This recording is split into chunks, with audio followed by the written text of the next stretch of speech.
para grabar. Después, esto, si acaso lo permite, lo podemos difundir, pero mientras tanto simplemente es para sacar notas. Perfecto, fenomenal. Gloria, Acabo de ver también. que mi compañera Gloria se acaba de unir. ¿Cómo Hola, estás, Gloria. Gloria? Buenas tardes, ¿qué tal estáis? Muy bien, muchísimas gracias también a ti por tu tiempo de estar ahí. Como le explicaba a María, tratamos de ser puntual, así que la gente se acostumbre.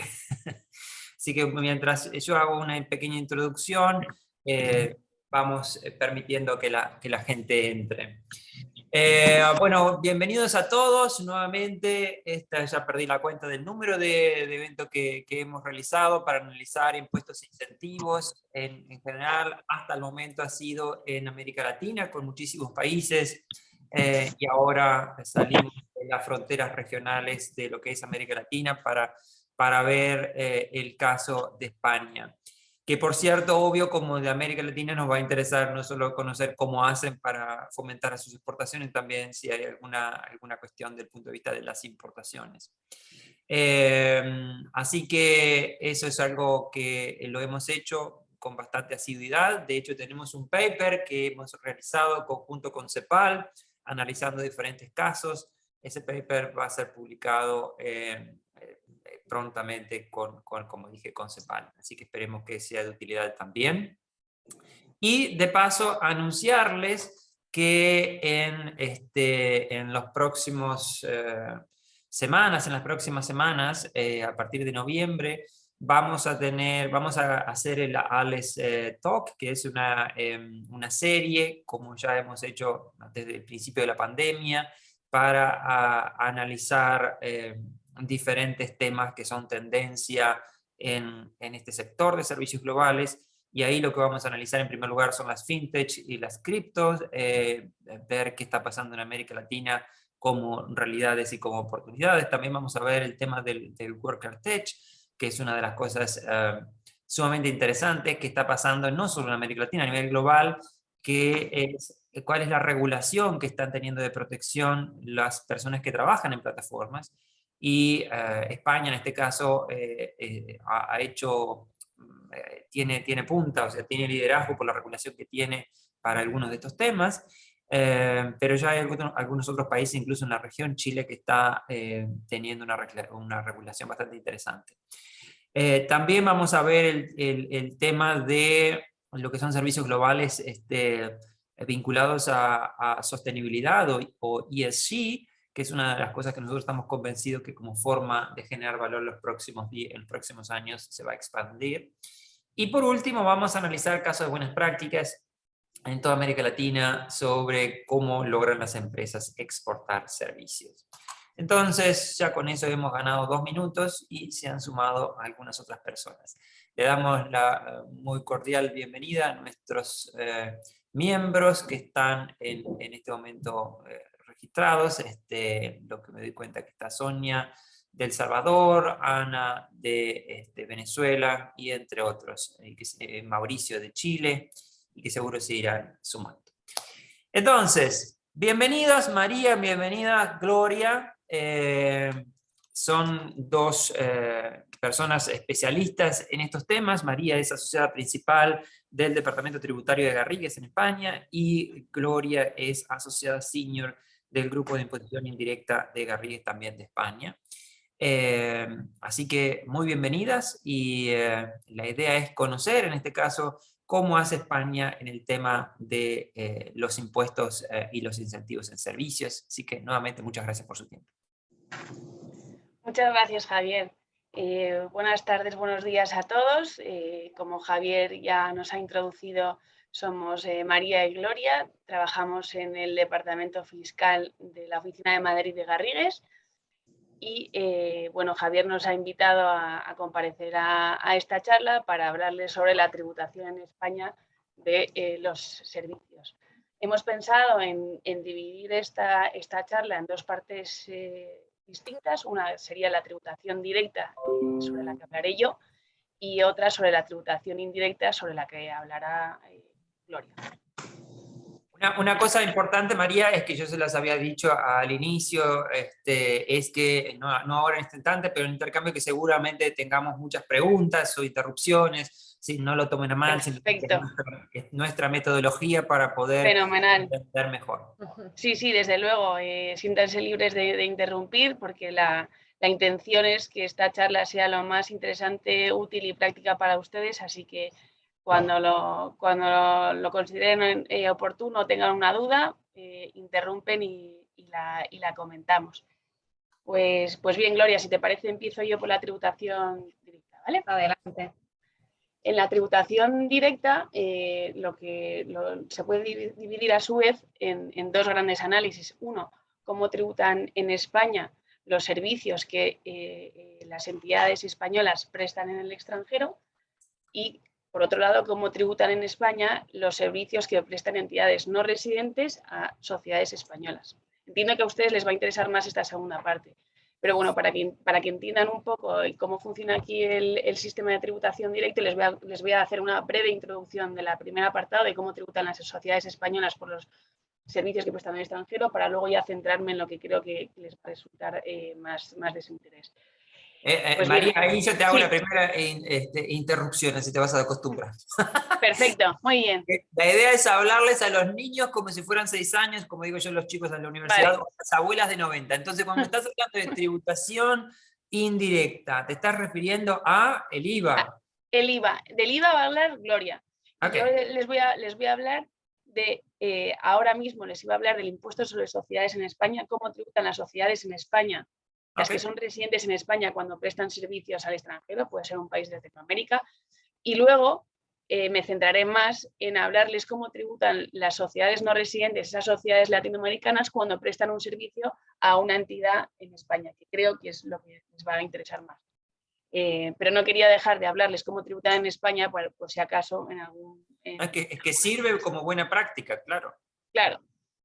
Pues bien, en España tenemos un sistema de tributación de renta mundial, es decir, tanto las personas físicas como las entidades tributamos por la renta mundial, por la renta que obtengamos con independencia del lugar del que proceda. Por lo tanto, los servicios que se prestan desde España a una entidad no residente, a Venezuela, a México, a cualquier otro país, aunque el cliente esté localizado en el extranjero y nos paga el extranjero, esa renta que se recibe aquí tributa en España.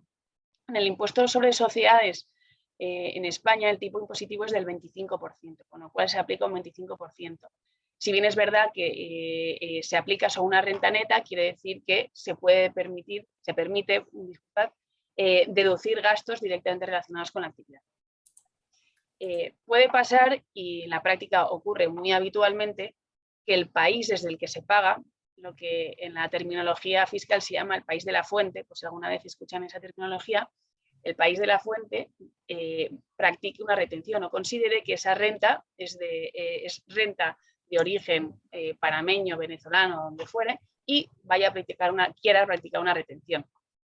En el caso concreto, siempre que intervienen dos países, hay que mirar si existe algún convenio para evitar la doble imposición firmado entre los dos países. La verdad es que España tiene una red muy amplia de convenios firmados, más de 90 convenios, y con países latinoamericanos en el sentido amplio del concepto, ¿no? Incluyendo el Caribe y Centroamérica, pues tenemos más de 15 convenios, creo que son alrededor del 17 o 18. Con lo cual, bueno, pues en la práctica nos encontramos que muchas veces tenemos que ver esos convenios, porque estos convenios lo que hacen es distribuir la potestad de gravar las rentas, de tal manera que si en este caso que estábamos hablando, una sociedad española presta un servicio a una sociedad, por ejemplo, colombiana, hay que ver si existe un convenio firmado entre Colombia y España, y ya les digo que existe. Con lo cual, habrá que ver qué tipología de renta, qué categoría de renta se está pagando, para ver qué regla se establece en el convenio. Porque el convenio establecerá una regla según la cual permitirá que la renta se grave única y exclusivamente en el país de residencia, en este caso sería España, o puede permitir que el país de la fuente, en ese caso de Colombia, practique una retención. Normalmente, las rentas que se califican como beneficio empresarial, que son las actividades económicas, normalmente tienen de tributación exclusiva en el país de la residencia, con lo cual en este caso concreto que estábamos hablando, pues la renta, si fuera beneficio empresarial tributaría exclusivamente en España, siempre y cuando no haya lo que se llama un establecimiento permanente de la sociedad española en Colombia. Establecimiento permanente es un concepto estrictamente fiscal, pero requiere una presencia física. Luego ya hablaremos un poquito más de lo que es un establecimiento permanente, pero bueno, que se queden con la idea de que cuando estamos hablando de un beneficio empresarial normalmente solamente se grava en el país de residencia. Hay que tener en cuenta que si existe un establecimiento permanente, es decir, una presencia de la entidad española en Colombia, es posible que Colombia grave esa renta. Existen otra tipología de rentas que también les puede afectar a ustedes, que son los royalties, los cánones, porque dentro del concepto de canon hay algunos convenios que incluyen servicios de asistencia técnica o incluso servicios de consultoría. Normalmente el canon sí que es una renta que los convenios suelen permitir que se grave en el país de la fuente, en este caso sería Colombia. Precisamente el convenio con Colombia prevé, dentro de la definición de canon, que se incluya tanto la asistencia técnica como la consultoría. Por lo tanto, una empresa española que preste un servicio de consultoría a una empresa colombiana puede estar sujeta a gravamen en Colombia. Luego habrá que ver si Colombia sujeta a gravamen esa renta o no, pero el convenio ya le permite a Colombia practicar esa retención. Pues bien, en España, cuando el país de la fuente practica una retención sobre esa renta, en España se puede acreditar una deducción por esa retención soportada en el extranjero. ¿Qué quiere decir esto? Que sobre el importe, sobre la cuota que correspondía pagar en España, ese 25% del que estábamos hablando antes, se permite deducir el impuesto que se ha pagado en Colombia, en este caso concreto que estábamos hablando, ¿no? Es verdad que existen unos límites, no me quiero meter en tecnicismos, pero para que ustedes se hagan una idea, en España lo que no se permite es que esa deducción supere el importe que correspondería pagar en España, es decir, por poner otro caso que no sea Colombia, si ponemos Perú, que Perú no tiene convenio en España. Si en Perú eso es muy interesante, María, porque en general si una empresa, en este caso de España, tiene un convenio, lo que hay que hacer es ver el convenio si entendí bien, y habrá que ver, sí, depende del convenio, cómo se regula esto. Pero si no tiene una empresa española un acuerdo con un país, en este caso América Latina, que es poco probable porque, como dijiste, tiene gran parte. Pero Perú es un caso claro, sí. Ok, entonces, ¿qué pasa en ese caso? Pues en ese caso habrá que atender a la normativa interna peruana. No estamos protegidos por ningún convenio y Perú tendrá la potestad de gravar esa renta. Entonces habrá que ver la normativa interna en Perú y la sociedad pagadora peruana pues tendrá que ver si tiene que practicar una retención en el pago de los servicios a España, o no sé cómo será la normativa peruana en concreto. Claro, pero sí, eso es un poco más difícil, no sé si tenemos alguno acá de Perú, pero la casuística es muy amplia. Pero, ¿qué pasa en el caso de España? Si te retienen en el otro lado, ¿qué sucede ahí con el empresario? Sí, entonces, en España vamos a seguir con el caso de la deducción. En España, si en Perú han practicado retención, en España te puedes acreditar una deducción por esa retención, ese impuesto que has pagado en el extranjero, pero con un límite. Y el límite es que la deducción no puede superar la cuota que correspondería pagar en España. En este caso concreto que estábamos hablando, les decía que vamos a suponer que la retención en Perú es del 30%, que es superior el 30% al tipo impositivo en España, que les decía que es un 25%. Con lo cual, en la deducción solamente se va a poder acreditar por un 25%. Habrá un 5% extraordinario que no se podrá deducir en España. ¿Y eso cómo lo haces? ¿Lo podés deducir el año siguiente? No, el mismo año. Vamos a poner el ejemplo del 2022. Estamos en el ejercicio 2022, se presta un servicio a Perú y Perú me retiene. Siempre y cuando ese importe, esa retención me la hayan practicado en el 2022 y yo pueda, y en España la entidad peruana me haya facilitado un certificado, un documento que acredite el impuesto que yo he pagado en el extranjero, eso es muy importante, tener esa justificación documental del impuesto que se ha pagado en el extranjero. Entonces, en España cuando se presente la declaración del impuesto sobre sociedades de este ejercicio 2022, se podrá acreditar esa deducción y reducir de la cuota ese importe. Para que ustedes lo sepan, también hay un margen de tiempo, porque en España la declaración del impuesto sobre sociedades se presenta con en los 6 meses posteriores a la finalización del ejercicio, con lo cual, si una empresa cierra el ejercicio el 31 de diciembre, el plazo para presentar la declaración es el 25 de julio del año siguiente. ¿Vale? En este caso del 2022, pues sería el 25 de julio del 2023. Entonces, bueno, digamos que ha habido ya unos meses para preparar esa justificación documental de poder acreditar el impuesto pagado en extranjero. Es verdad que esa acreditación que les decía, ese documento que soporte el impuesto pagado en extranjero, no hay que presentarlo a la administración española, simplemente hay que guardarlo por si la administración española requiere información o por si abre una inspección a la compañía. Seguro que si abren una inspección y revisan la declaración del impuesto, verán la deducción acreditada y pedirán el justificante. Esto cuando hay inspecciones se suele solicitar. Y bueno, estas son las grandes ideas que quería transmitirles sobre cómo tributan las empresas españolas cuando prestan servicios al extranjero. Hacemos un breve repaso. Tributación tipo 25%, y siempre que en el país del origen de la renta haya un gravamen, en España se puede acreditar una deducción por ese impuesto pagado en el extranjero, pero con el límite que les decía, lo que correspondería pagar en España. Y aquí se me ha olvidado decirlo porque me lo he pasado, pero existe otro límite, y es que cuando haya un convenio, antes estábamos hablando de Perú, si pasamos a Colombia, si España tiene firmado un convenio con Colombia, la deducción no puede superar las reglas establecidas en el convenio. Mauricio, me parece que tenemos aquí una pregunta de Mauricio. Si quieres. Mauricio en Chile. Sí. ¿Cómo estás, Mauricio? Gracias, buenos días. Buenos días, si nos Mauricio. puede un poquito más en detalle finalmente cómo se perfecciona esto, porque mencionabas que se necesita el certificado que tiene que entregar, por ejemplo, Perú, pero en la práctica, ¿cómo funciona? Porque es lo que sucede un poco en Chile. Necesitamos estos certificados, pero después entran los estamentos fiscales a revisar, tiene que estar apostillado o no. ¿Cómo funciona en la práctica? ¿Cómo el exportador finalmente, digamos, puede beneficiarse de poder recuperar estos impuestos pagados en el extranjero? Vamos por ir un paso atrás, Mauricio.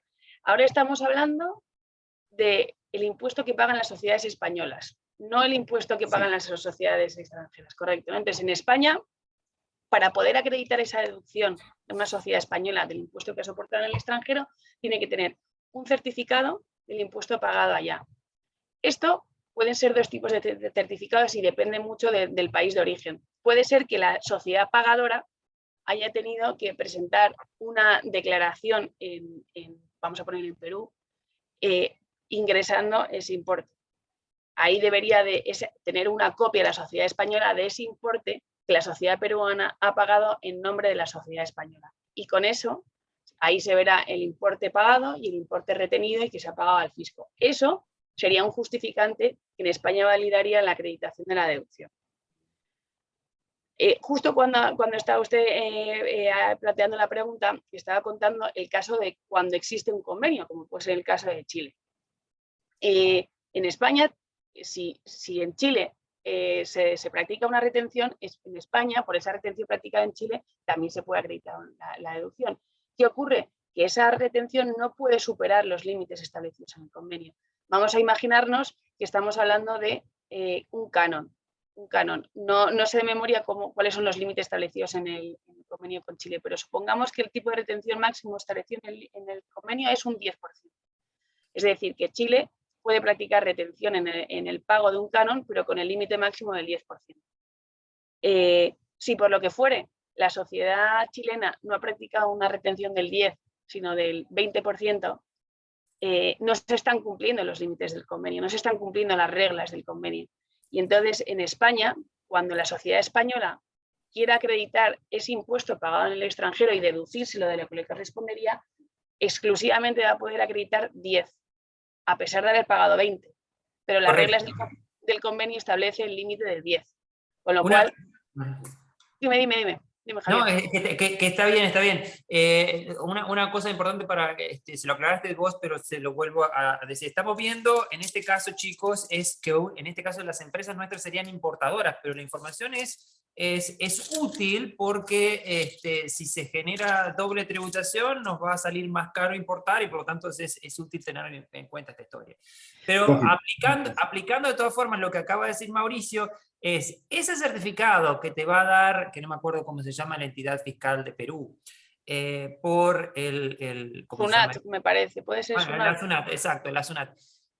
Aplicando lo que dice Mauricio, ese simplemente es el certificado que a mí me dan, sea físico o sea digital, y se lo manda a la empresa española, o tengo que hacer algún trámite adicional, por ejemplo, la postilla, lo que decía Mauricio. No. Ok, está bien. Eso sería suficiente. Y aprovecho para decirte otra cosita. En algunos países poco, pero el caso de Ecuador, y veo que esto es nuestro amigo Germán de Ecuador en este caso, existen algunas cuestiones muy interesantes como es para los exportadores me refiero, poder descontar algo más allá de los costos normales. Por ejemplo, una vez y media, por ejemplo, si vos tenés costos de ir a una feria, una misión comercial o actividades vinculadas con la promoción. O si sos una pyme, por ejemplo, en lugar de pagar, en el caso de España, en lugar de pagar 25, podrías pagar 23. ¿Hay algo semejante a España en este caso o no? No. Antes, hace años, existía una deducción específica para la exportación, pero ya no existe. No. Vale, ok, gracias. No. Ahora, si les parece, vamos a hablar del otro análisis que creo que va a ser más interesante para ustedes, que es cómo tributan las sociedades no residentes cuando prestan servicios en España.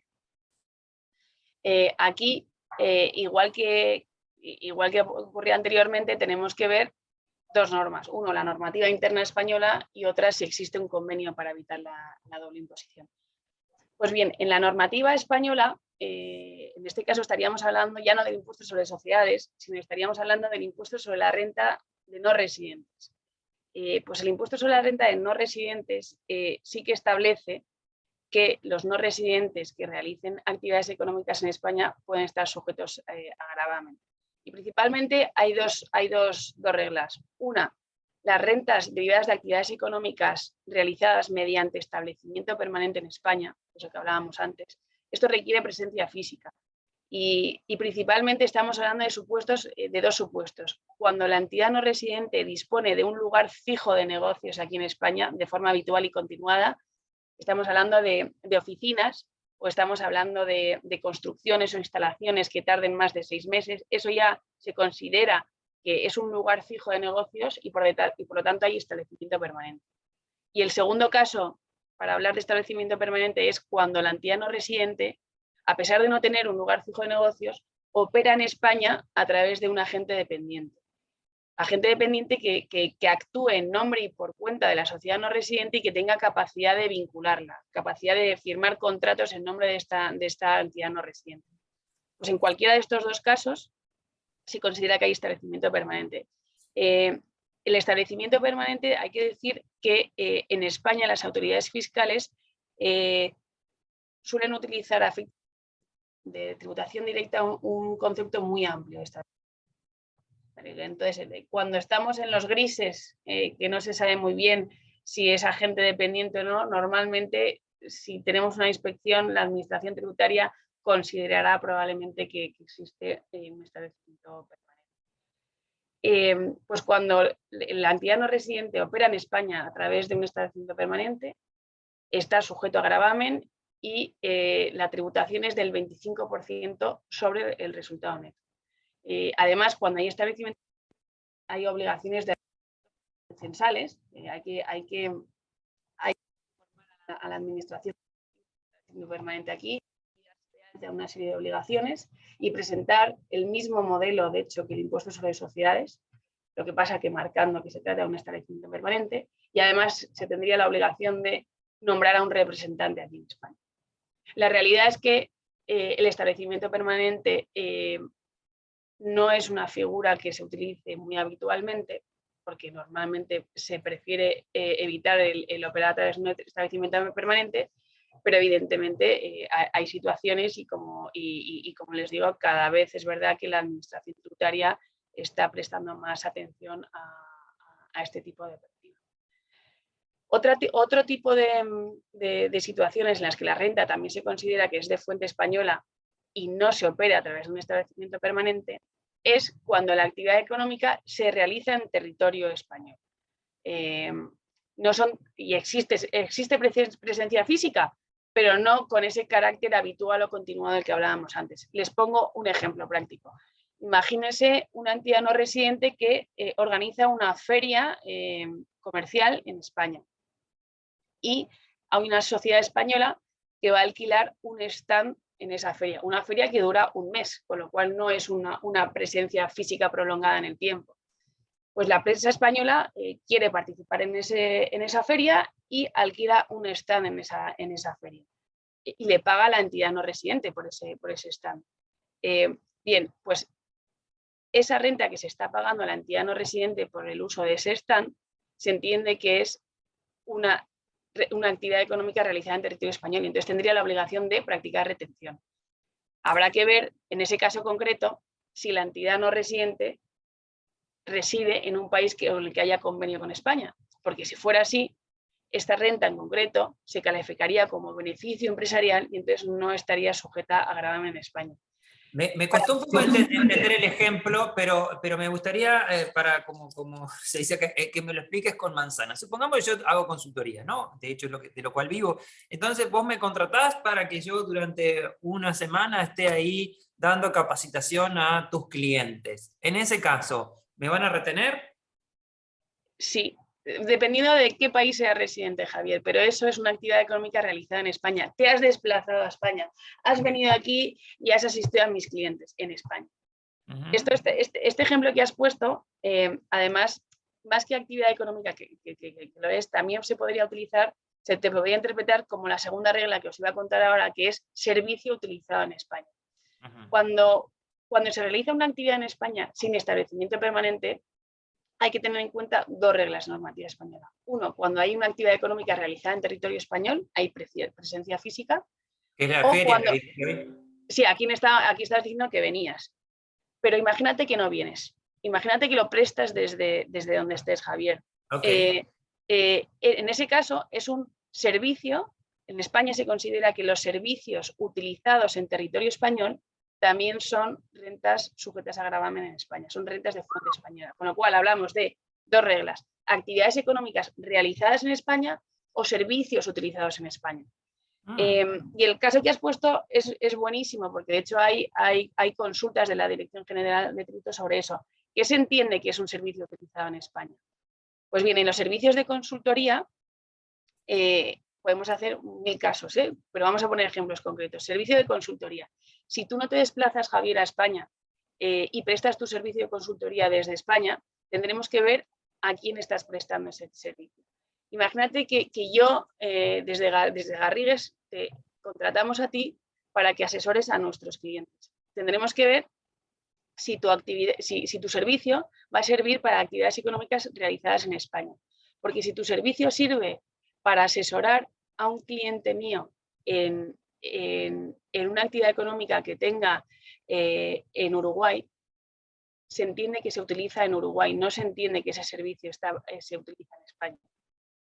Sin embargo, si tú vas a asesorar a un cliente mío en términos generales y no en una cosa específica en Uruguay, sino vas a asesorar a mi cliente en España, que lo va a utilizar para su actividad en España, pues porque tú seas un experto en el negocio fotovoltaico, por ejemplo, y le vayas a dar consultoría en el negocio fotovoltaico que utiliza mi negocio, que desarrolla mi cliente en España. Pues eso sí que se entiende que es un servicio utilizado en España y sí estaría sujeto a gravamen en España.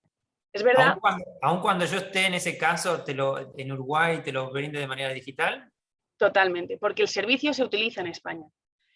Si fueras un despacho de abogados que le vas a ayudar a mi cliente en un litigio que tiene en Uruguay, le vas a asistir en un litigio que tiene en Uruguay, ese servicio Uruguay, no en España, con lo cual no Claro, estaría cuando son actividades offshore no, pero cuando tengan que actividades vinculadas con España, sí. Y en ese caso, Y entonces, de acuerdo con la normativa interna española, tendríamos que mirar qué... Se te corta a veces, María, se te corta. ¿Cuánto es lo que se paga en estos casos? 24%. Okay. Pero es verdad, Javier, una cosa, ten en cuenta que hay que ver el convenio, ¿vale? Porque ahora estamos hablando de la normativa española. No. Claro. Okay. Entonces hay que mirar el convenio.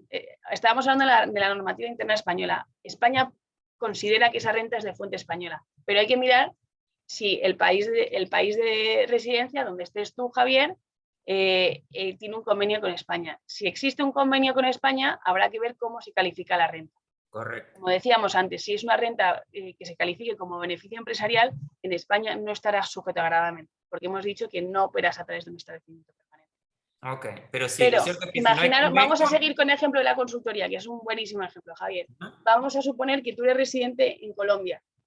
Pues en Colombia, como les decía antes, el convenio establece que los servicios de consultoría entran dentro de la calificación de canon. No es lo normal es que los convenios no incluyan la consultoría dentro del canon, pero en concreto el convenio con Colombia sí. Por lo tanto, si tú estás prestando un servicio de consultoría siendo residente fiscal en Colombia a España, España podrá gravar, pero habrá que ver el límite que establece el convenio y probablemente el convenio establezca un límite del 10, del 15%. Entonces, en España podríamos retenerte únicamente al 10% y no al 24%, siempre y cuando, y esto es muy importante, facilites un certificado de residencia en Colombia emitido a los efectos de la aplicación del convenio. Y en España estos certificados tienen la validez de 1 año. Con lo cual, aquí la moraleja es, si vas a prestar un servicio a España y existe un convenio en tu país, obtén ese certificado de residencia en tu país a efectos del convenio y facilítalo al cliente para que te retenga conforme al convenio. ¿Tiene que estar legalizado, apostillado ese convenio o no? No, tiene que estar emitido por las autoridades fiscales competentes del país. Okay. Y tiene que establecer expresamente que Javier Peña es residente fiscal en Uruguay a los efectos de la aplicación del convenio con España. Esa frase tiene que venir. Las autoridades fiscales están súper habituadas a nuestros certificados. O sea, que saben perfectamente. Lo que pasa es que para ustedes es importante saber que la sociedad española no les va a aplicar los límites, las reglas del convenio si no proveen de ese certificado. Bien. Y además también tienen que tener en cuenta que lo que les decía antes, que tiene una validez de 1 año. Con lo cual, si ustedes son proveedores de servicios tienen un cliente habitual en España, pues todos los años tendrán que sacar este certificado porque la validez es de 1 año.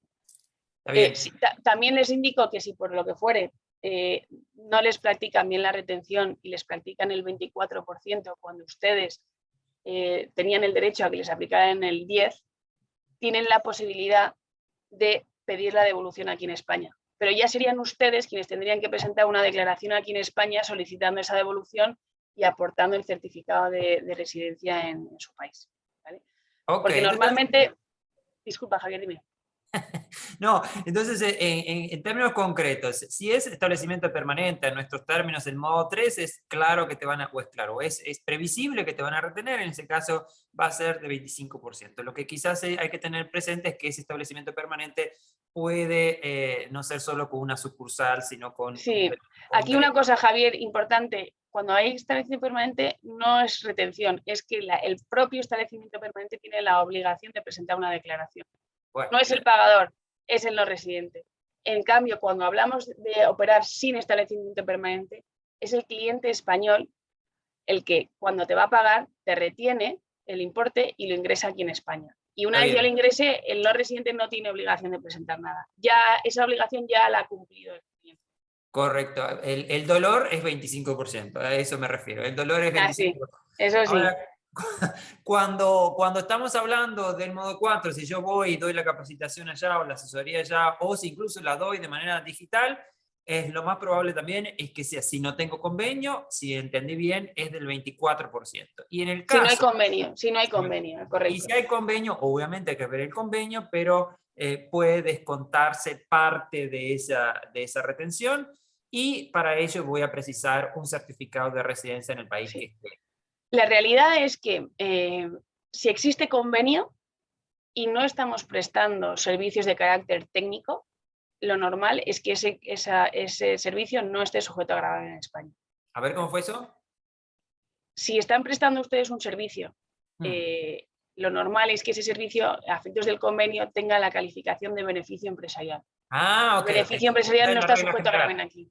Con lo cual, la regla general es que si hay convenio, la renta se va a calificar como beneficio empresarial, entonces no estaría sujeto a gravamen en España. Pero para eso hay que tener certificado de residencia a efectos del convenio. Bien, perfecto. Y simplemente hay que levantar bandera roja y fijarse bien cuando estemos prestando un servicio de carácter técnico, porque puede ser que el convenio incluya la asistencia técnica dentro del concepto de canon. Y lo mismo ocurre con los servicios de consultoría.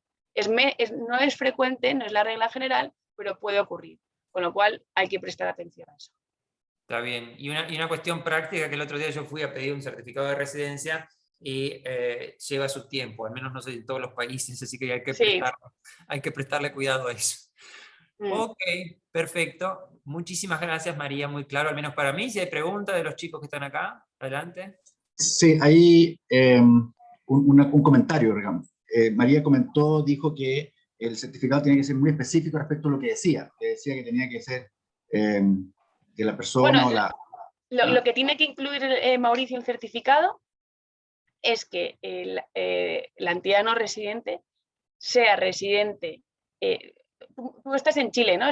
En tu caso, ¿cuál es Chile? Vale. Sí, pues que la entidad residente sea, que la entidad en cuestión sea residente en Chile a los efectos de aplicar el convenio firmado entre España y Chile. Lo dirá, no sé si lo dirá con estas palabras, pero lo que tiene que decir es que ese certificado de residencia vale para aplicar el convenio para evitar la doble imposición firmado entre España y Chile. Ah, No las sirve, dos cosas tiene que decir. claro, no sirve que diga esta entidad es residente en Chile. No, eso no sirve.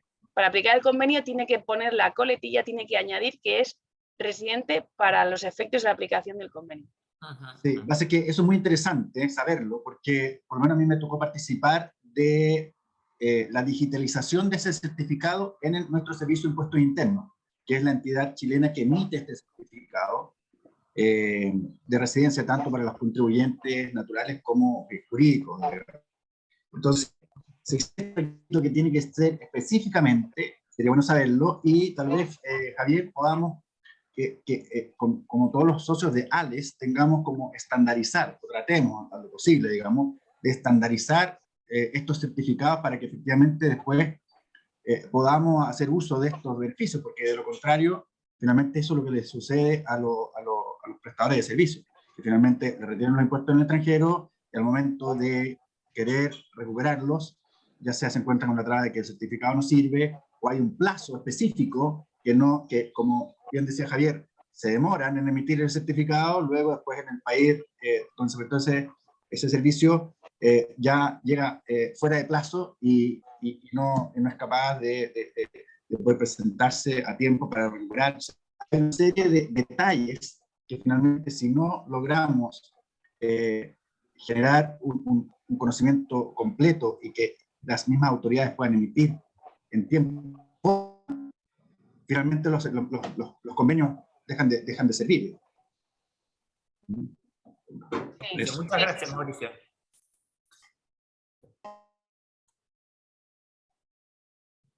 Entonces está claro el tema de impuesto a la renta. Si hay alguno que tenga alguna pregunta, adelante. Muchas gracias, Mauricio. No sé si es a mí si se me está cortando. Hoy vi que Uruguay está... a mí también, a mí se me ha cortado un poquito. Está liderando las estadísticas de no sé qué de ancho de banda a nivel global, pero no sé si... Ok, buenísimo. Muchísimas gracias, María. Le toca a Gloria, entonces. Vamos al descanso contigo. Muy bien, yo iba a hablarles del impuesto sobre el valor añadido aquí en España o el IVA, e iba a hacer unos comentarios un poco de introducción, porque la verdad es que no tengo muy claro si en los países en los que están ustedes, Chile, Uruguay, etcétera, tenéis un impuesto similar, que entiendo que sí, que tenéis un impuesto sobre el valor añadido y que asumo que tendrá una mecánica similar a la que tiene aquí en España y en toda la Unión Europea, ¿vale? Bueno, porque eso es una parte muy importante. Todos los países de la Unión Europea tenemos el IVA regulado en una normativa que está armonizada, ¿vale? Que es la directiva del IVA que aprobó la Comisión Europea, y luego todos los Estados miembros la hemos transpuesto a nuestra normativa nacional y la hemos desarrollado, con lo cual a día de hoy lo que tenemos es una única directiva que aplica a todos los países, transpuesta a los 28 Estados miembros. De una manera muy similar, pero siempre hay matices. En el desarrollo de la norma siempre ha habido ciertos matices, ¿vale? Con lo cual a veces podemos asumir que los principios básicos que regula la directiva aplican igual en todos los países, pero luego ya cuando entras al detalle de las obligaciones, etcétera, es donde puede haber más diferencias entre un país y otro. Pero lo que quería transmitir es que en principio lo que voy a contar a nivel de España es bastante equiparable a lo que nos vamos a encontrar en cualquier otro país de la Unión Europea, ¿vale? Me parecía importante. Y el IVA está aquí, el mecanismo del IVA o cómo se ha articulado es un impuesto que se repercute en todas las fases de la cadena del servicio de los bienes, de tal manera que un proveedor de bienes o de servicios lo que hace es repercutir el impuesto a su cliente, lo cobra, lo ingresa al tesoro y cuando él compra y soporta un IVA, pues se lo puede deducir normalmente en función del tipo de servicios que realice. Y así en todas las partes de la cadena hasta que llega al consumidor final, que es el que soporta el coste último del IVA. Digo esto, igual parece una obviedad, pero como sé que hay otros países en los que el IVA no tiene nada que ver, aplica únicamente en la fase final, bueno, pues que sepamos que el IVA aquí es un impuesto que aplica en todas las fases. ¿Vale? Y ya entrando a la normativa española, bueno, que tenemos una particularidad en cuanto a dónde aplica el IVA aquí en España, porque solamente aplica a Península y las Islas Baleares, pero por ejemplo las Islas Canarias tienen su impuesto indirecto distinto, en su caso es el IGIC, y en Ceuta y Melilla también tienen otro impuesto. Pues si tuviéramos en algún momento clientes que están en esos dos territorios, Canarias, Ceuta y Melilla, que sepamos que el impuesto que aplica es otro distinto.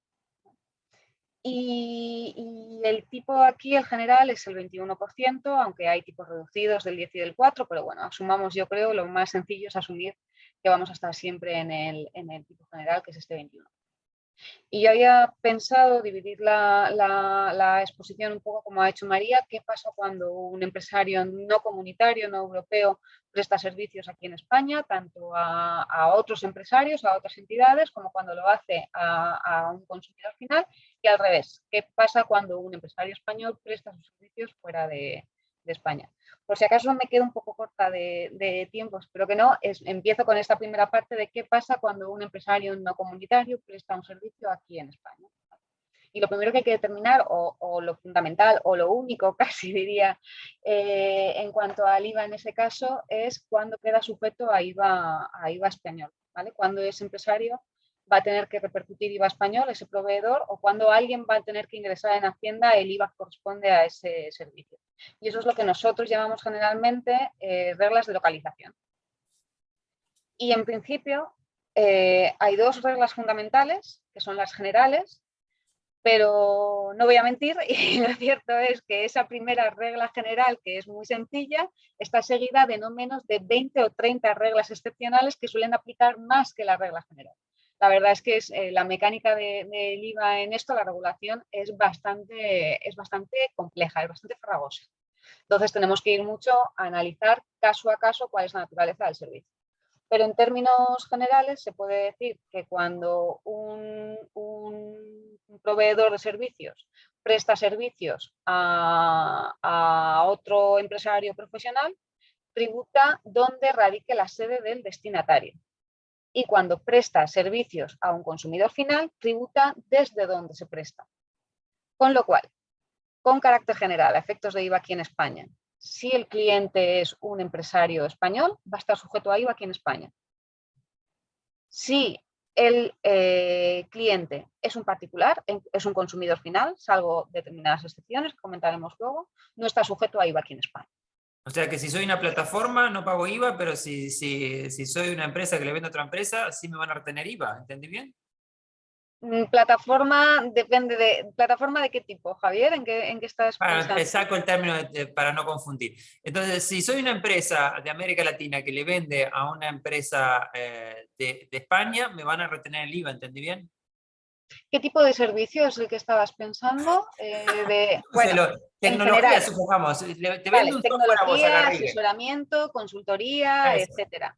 En ese sí. caso, lo normal es que si tu destinatario es empresario aquí en España, esté sujeto a IVA español. Ok, ok.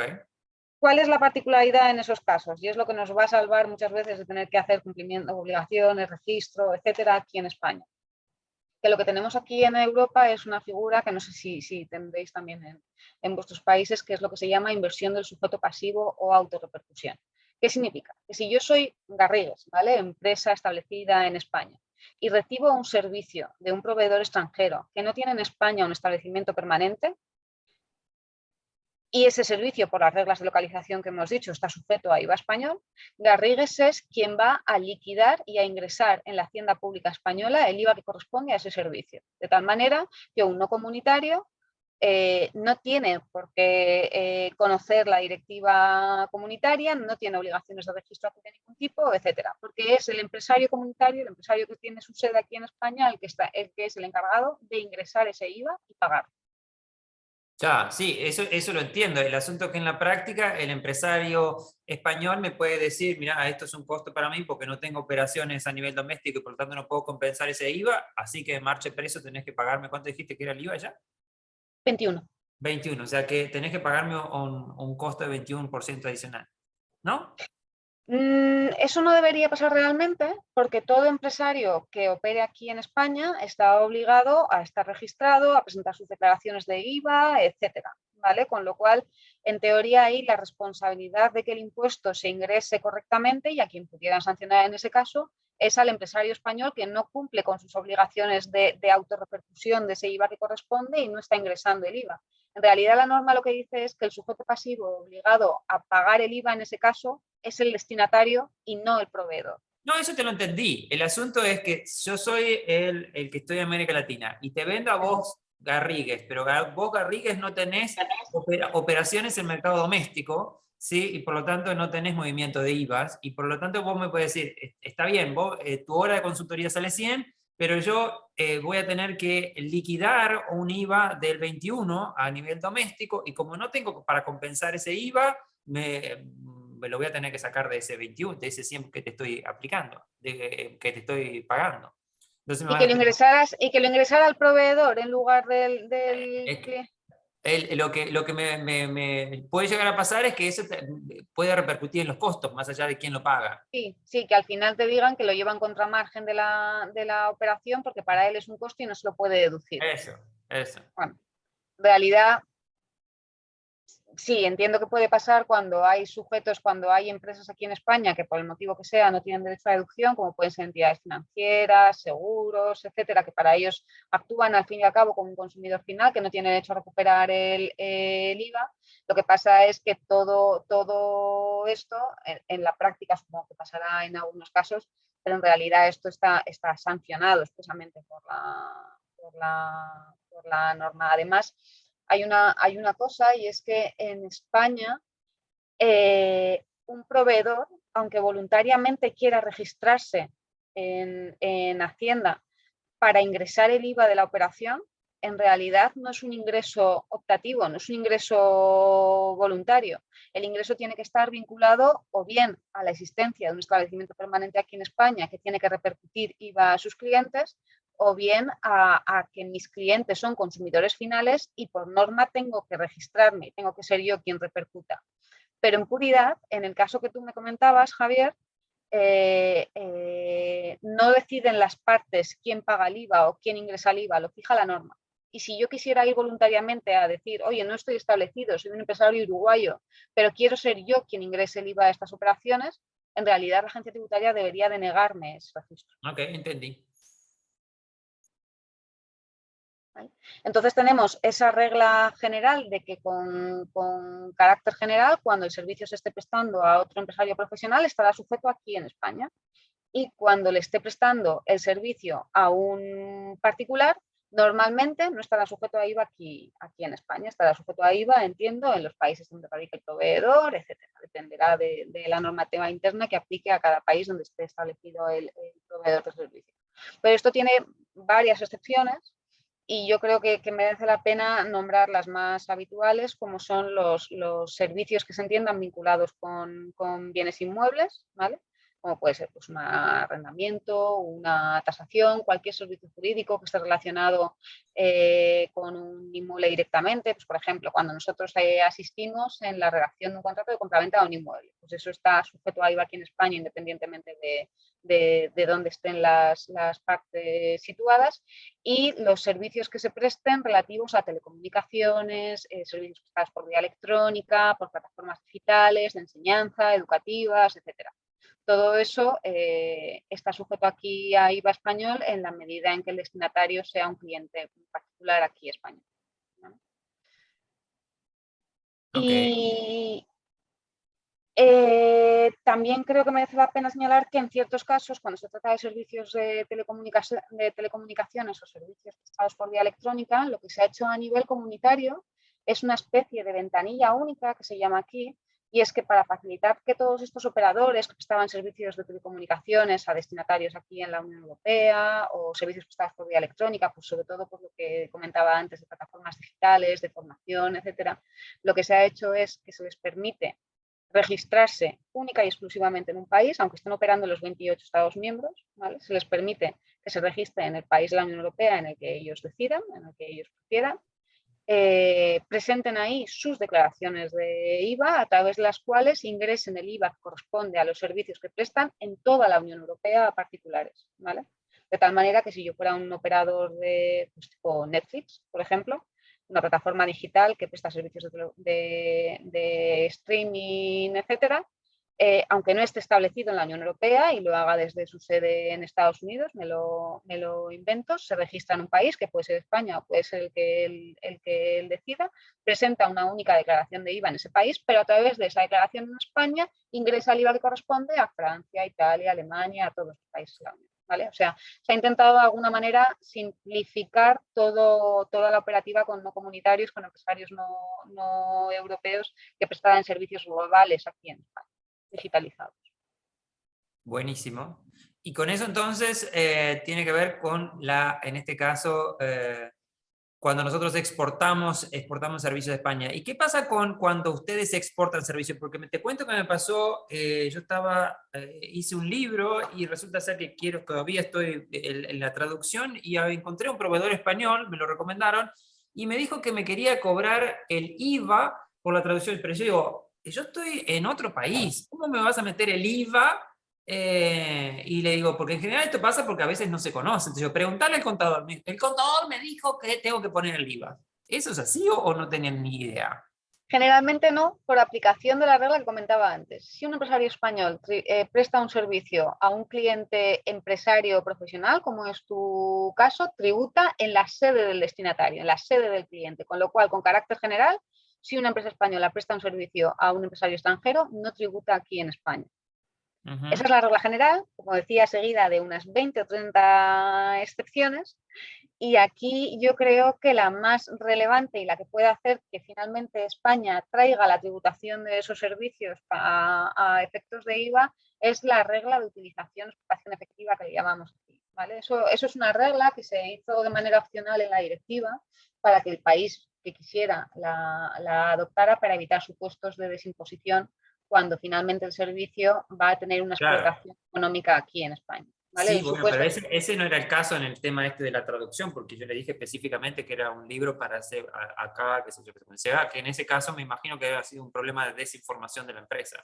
A mí me suena que sí, que es posible que fuera más un tema de desinformación. Esta regla la regla de utilización efectiva no aplica a todos los servicios, aplica solamente a un listado de servicios. Es cierto que los de consultoría, asesoramiento, contabilidad, servicios financieros, los servicios de como de más valor añadido, podríamos decir, siempre son susceptibles de que terminen tributando aquí en España cuando están vinculados de manera directa o indirecta con una operación que va a tener lugar aquí en España. Asumamos, por ejemplo, Javier, en tu caso, que el servicio de traducción que te estaban prestando era uno de estos que estaba en este listado susceptible de aplicación de la regla de utilización efectiva. Yo lo que te hubiera preguntado es, ¿ese libro lo vas a comercializar aquí en España? Correcto, correcto, exacto. Sí, sí, sí, eso está claro. Pero no me hicieron la pregunta. Si en Creo que algún es una momento forma de la fácil cadena... para decir, no quiero complicarme con esto, lo que hay que hacer es lo que se ha hecho siempre. Suele pasar, hay gente que repercute IVA por defecto y esto puede dar lugar a muchos problemas, porque ya por terminar un poco la exposición, el problema es que si un empresario español repercute IVA a un empresario no comunitario, con carácter general no lo va a poder recuperar, ¿vale? Entre los países de la Unión Europea sí tenemos mecanismos para que si yo soporto IVA francés o italiano, lo pueda recuperar. Yo puedo ir a la hacienda italiana y decirle que soy un empresario que realiza una actividad que me genera derecho a deducción, etcétera, y que he tenido un coste por lo que sea en Italia y he soportado IVA italiano y me lo van a devolver. Cuando es con un país no europeo, no comunitario, la posibilidad de deducción solamente existe cuando entre España y ese otro país hay un acuerdo de reciprocidad para devolución del IVA. Y España tiene muy poquitos, creo que ahora mismo tiene como 5 o 6 con Japón, Canadá, Suiza, Reino Unido desde que ya no son Unión Europea, pero poco más. Estaba justo revisando la lista y países latinoamericanos no hay ninguno a día de hoy. Eso quizás es interesante. O sea, si te entendí bien, entonces un empresario español cuando va a exportar servicios fuera de la Unión Europea tendría que pagar ese IVA, ¿entendí bien? Generalmente no. Generalmente, si es un servicio que no se va a utilizar aquí en España y el cliente es empresario profesional, realiza una actividad empresarial, no tiene que repercutir IVA. Pero si por aplicación de una de estas reglas especiales tiene finalmente que repercutir IVA español, que sepamos que es un coste definitivo para el que lo soporta. Sí, te entendí. Perfecto. ¿Y qué pasa si, por ejemplo, que es una... quizás sea obvio pero para ti, pero a veces no es obvio para los países, imagínate vos que tenés un empresario, en este caso de España, que exporta 100%, no tiene operaciones en la Unión Europea, incluso en España, ni en la Unión Europea, por lo tanto exporta 100% de lo que hace de su software a Estados Unidos, ¿sí? Entonces, para hacer ese software, lo que es, él compra insumos o profesionales contrata en España o la Unión Europea. Entonces tiene una serie de IVAs ahí acumulados. ¿Esos los puede descontar o acreditar contra otros impuestos? Sí, ese IVA que soportan sus compras aquí en España lo puede deducir, porque generalmente, o sea, cuando exporta sus servicios no va a repercutir IVA, ¿vale? No va a tener IVA que ingresar. Pero, aunque esas operaciones no estén repercutiendo IVA, le generan derecho a deducción. Es decir, España no penaliza a los que exportan bienes o a los que exportan servicios por el simple hecho de que ellos no repercuten IVA en sus ventas, sino que aunque yo no repercuta IVA en mis ventas, tengo derecho a acreditarme y a deducirme el IVA que soporto. ¿Pero lo deducís de qué? Lo devuelven, piden directamente la devolución. O sea, imaginemos un empresario que solamente tiene una compra y una exportación, ¿vale? Presentará una declaración de IVA aquí en España y dirá que IVA repercutido o IVA a ingresar tiene 0, pero los 21 euros de IVA que ella soportará en sus ventas puede pedir directamente la devolución a Hacienda. Ok. Y cuando exporta, ¿utiliza la misma factura que utiliza el mercado doméstico o es otra factura distinta? ¿Cómo es en la práctica? Está sujeto, si es un empresario español que realiza exportaciones de servicios o de bienes desde aquí, desde España, está sujeto a la normativa de facturación española, ¿vale? Con lo cual tiene que tener los requisitos que exigen para todas las facturas aquí en España. Su denominación social, sus datos fiscales, etcétera. Pero no es diferente esa de una de exportación, son la misma. Son la misma. Es el mismo formato de factura, mismo contenido, etcétera. Lo único que sí, que debería poner una mención como que ese servicio no está sujeto a IVA español. Pero Perfecto. esa mención es opcional, es simplemente a efectos de Ah. mejor control de las operaciones y de que tú tengas un tracking de Ok, por qué ok. no has repercutido IVA en determinado caso. Buenísimo. Y con esto, y siendo absolutamente puntuales, terminamos. Es decir, que somos unos ídolos. ¿Hay preguntas en el auditorio? Si no hay preguntas, le damos la bienvenida para que se despida de nuestro amigo Carlitos. Gracias, Javier. Pude escuchar al menos a Gloria. A María la conozco mucho de mis años de Madrid, o sea que no me sorprenderá nada saber que estuvo excelente. Nada más, no los quiero retener. Me alegro que haya podido concretarse. Gracias por Muy la bien. invitación. Muchas gracias por la puesta en contacto. Muchas gracias, María, de vuelta. Muchas gracias, Gloria. Muy, muy informativo y muy didáctico, además. Gracias a ti, Javier, por la oportunidad. Por favor. Bueno, cuentan con nosotros, Javier. Exacto. Muchísimas Un gracias, abrazo. chicos. Gracias a todos. Hasta los que luego. están aquí. Hasta luego. Chao, chao.